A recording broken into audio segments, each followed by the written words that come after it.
E pessoal, começando mais uma aula de análise combinatória. Essa é a aula de número 3 com o professor Maurício Venâncio. Nós estamos na segunda parte de exemplos variados. Então, utilizando o princípio multiplicativo. O primeiro exemplo é o seguinte dessa aula. No País das Maravilhas existem 3 cidades, A, B e C. Existem 6 estradas ligando A a B, então a gente tem aqui, e 4 estradas ligando B a C. Vendo já a figura. Então, vendo a figura aqui, a gente tem 1, 2, 3, 4, 5, 6 estradas de A para B. E de B para C a gente tem 1, 2, 3, 4, como diz no enunciado. Não tem nenhuma outra estrada ligando A a C, a não ser essas passando por B. De quantas maneiras é possível dirigir de A a C? Então, se eu vou dirigir de A até C, obrigatoriamente vou passar por B. Então, o primeiro passo que você faz é o seguinte: dirigir de A até B. Se coloca no lugar da pessoa que estivesse dirigindo. Então, você está dirigindo, você está no ponto A, ou seja, a cidade A, e vai dirigir até B. Se vai dirigir até B, quantas são as possibilidades de caminho? De A para B eu tenho 6 possibilidades. 6 possibilidades. Depois que você chegou em B, por algum desses 6 caminhos, você vai agora de B para C. Então, de B para C, quantas são as possibilidades? 1, 2, 3, 4 possibilidades. Então, pelo princípio multiplicativo, 6 vezes 4, 24. Então, existem 24 maneiras de você dirigir de A até C, certo? Passando obrigatoriamente por B. Então, essa é a resposta. 24 maneiras diferentes. Na questão 2, a gente tem o seguinte: de quantas maneiras podemos pintar um tabuleiro 1x4 usando as 4 cores disponíveis, são preto, vermelho, cinza e azul, de modo que cada casinha dessa tenha apenas uma cor e que casas adjacentes sejam pintadas de cores distintas. Então, essa com essa tem que ter cor diferente, essa com essa tem que ter cor diferente e essa com essa tem que ter cor diferente. Então, tomar muito cuidado nesse tipo de questão.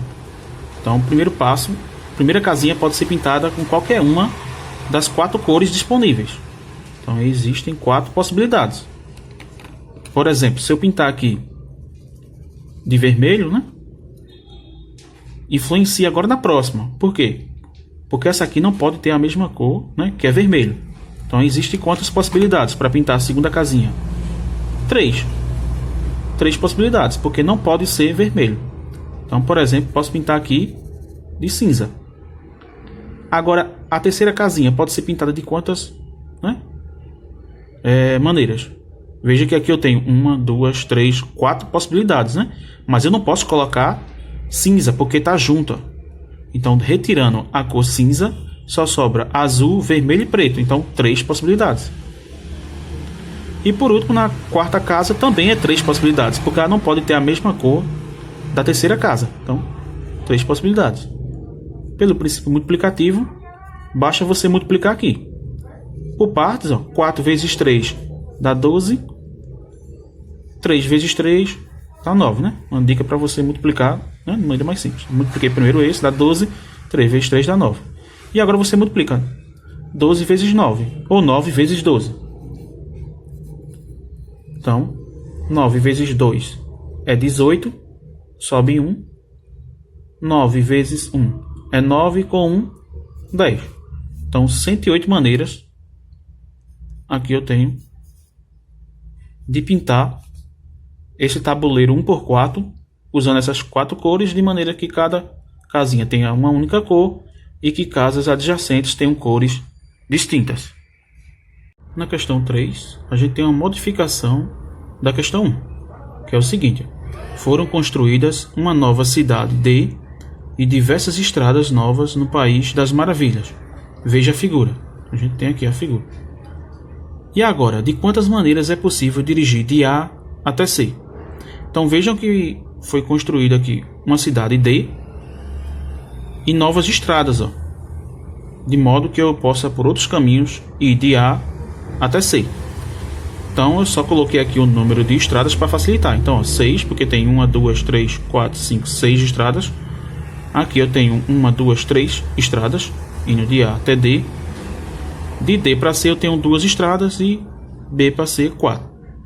Então, a dica para esse tipo de questão, quando você tem dividido, né, em duas situações, para ir de A para C, eu posso ir passando pela cidade B ou pela cidade D, é você dividir em dois casos, os caminhos por aqui e os caminhos por aqui. E depois você soma.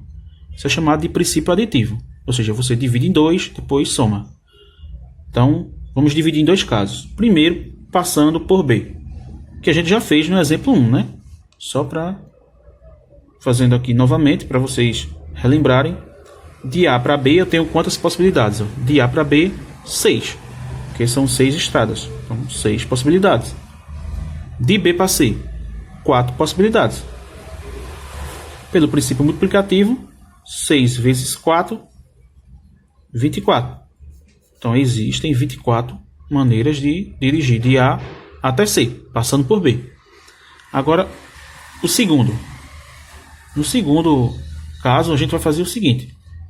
Passando por D, ou seja, vindo aqui por baixo.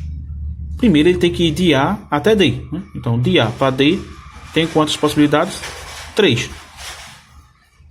E de D para C tem 2 possibilidades. Pelo princípio multiplicativo, 3 vezes 2, 6. Então, existem 6 caminhos para dirigir de A para C, passando por D. Agora, basta a gente somar, utilizando o princípio aditivo. É isso que o princípio aditivo diz. Você divide em dois casos, onde nenhum caso daqui foi contado aqui. E, de fato, né, nenhum caminho daqui é igual ao caminho daqui. Então, é diferente. Os de baixo não tem interseção, ou seja, não tem um caminho igual aqui, nem aqui. Ou seja, passando por B é diferente de passando por D. Então, basta eu somar. Então, 24 mais 6. Que é igual a 30. Então, existem 30 maneiras de dirigir de A até C, certo? Passando por B ou passando por D. Na questão 4, a gente tem o seguinte. As placas dos automóveis são formadas por duas letras, K, Y e W inclusive, seguidas por 4 algarismos. Quantas são as placas que podemos formar? Então vejam que no alfabeto a gente tem 26 letras, incluindo K, W e Y, né? Então, já incluindo K, Y e W, a gente tem 26. E 10 algarismos, do 0 até chegar no 9. Então, quantas placas a gente pode formar? Inicialmente você nota que a gente tem que escolher as letras e depois os algarismos. Então, para escolher a primeira letra, eu tenho no total, né, 26 disponíveis, então 26 possibilidades. Para escolher a segunda letra, eu também tenho 26, porque ele não falou que as letras têm que ser distintas, ou seja, diferentes. Se tivesse falado que era para ser diferente, então seria 25.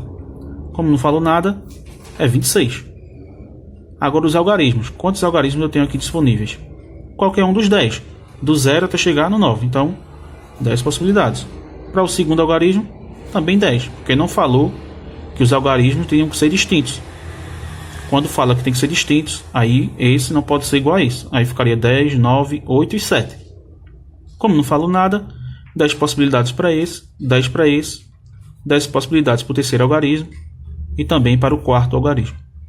Agora, pelo princípio multiplicativo, basta a gente multiplicar todos esses números e tem o total de placas que a gente pode formar. Então a dica é multiplica 26 por 26 e depois lembra que quando multiplica por 10 acrescenta um zero. Multiplica 2 vezes por 10, 2 zeros. 3 vezes por 10, 3 zeros. Multiplicar 4 vezes por 10 é acrescentar 4 zeros. Então, o único trabalho aqui é 26 vezes 26, que a gente vai fazer aqui. Então, ó, 6 vezes 6, 36. Fica o 6 e sobe o 3. 6 vezes 2 é 12. Com 3, 15. Agora o 2. 2 vezes 6, 12. Fica o 2 e sobe 1. 2 vezes 2, 4. Com mais 1, 5. Então aqui, ó, somando, vai dar. Não tem nada para somar com 6, ó. Repete, 6. 5 com 2, 7. 1 com 5, 6. Quando eu multiplico 676 vezes 10, depois vezes 10, vezes 10, vezes 10, é só acrescentar 4 zeros. Então vai ficar 676. Coloca 1, 2, 3, 4 zeros, né? Analisando aqui de 3 em 3, ó, pontinho, pontinho. Então são 6.760.000 placas que eu posso formar utilizando 26 letras, né? Nas duas primeiras, qualquer uma das 26, né? Nas duas primeiras letras, e utilizando também 4 algarismos seguidos das letras, né? Dentre 10 algarismos disponíveis. Então essa é a resposta: 6.760.000 placas que eu posso formar. Como exemplo dessa aula, a gente tem o seguinte: quantos números pares de 3 algarismos existem? Então você pode analisar o seguinte: se ele quer que esses números sejam pares, então quer dizer que o último algarismo ele tem que ser par, né? Então para ser par, tem que terminar com 0, 2, 4, 6 ou 8, um desses números. Então quando ele faz um pedido desse, você inicia, né, pelo final, pelo algarismo das unidades. Então eu tenho quantas possibilidades? 1, 2, 3, 4, 5 possibilidades para preencher o algarismo das unidades, que ele só pode ser par, ou seja, 0, 2, 4, 6 ou 8, né? Então do total eu tenho 10, lembra que é 0, 1, 2, 3, 4, 5, 6, 7 e 8, mas somente o 0, 2, 4, 6 e 8 são pares, então 5 possibilidades. Aí agora você vai para o início aqui, com o algarismo da centena. Quantas são as possibilidades? Ó, ele não falou nada que esses algarismos ele tem que ser distintos um do outro. Então o que tiver aqui pode ser aqui, ó. Só não pode o 0, porque o 0 é par, pode colocar no final, mas não pode colocar no início, porque por exemplo o número 0, 14, ele não é um número de 3 algarismos, porque o primeiro é 0, então não conta, certo? Tem que ser 112, por exemplo, 116, 238, todos esses são pares e tem 3 algarismos. 0 na frente não vale, né? Então aqui eu tenho quantas possibilidades? 9, porque eu não posso colocar o 0, não é? No início. E aqui eu tenho quantas possibilidades? Ó, qualquer um dos números eu posso colocar, ele não falou que tem que ser diferente. Então eu posso 10. O único problema é no final, que tem que ser par, só pode ser 0, 2, 4, 6 e 8. E no começo, que não pode ser 0. Então, resta 9. Então, pelo princípio multiplicativo, basta a gente multiplicar. Uma dica é você fazer 9 vezes 5, 45. Vezes 10, 450. É? Você multiplica, deixa para multiplicar o 10 por final. Então, 9 vezes 5, 45. 45 vezes 10, 450. Então, existem 450 números pares de 3 algarismos. Certo? Então, a gente fica por aqui. Não se esqueçam de se inscrever no canal e divulgarem para que outras pessoas também possam estudar.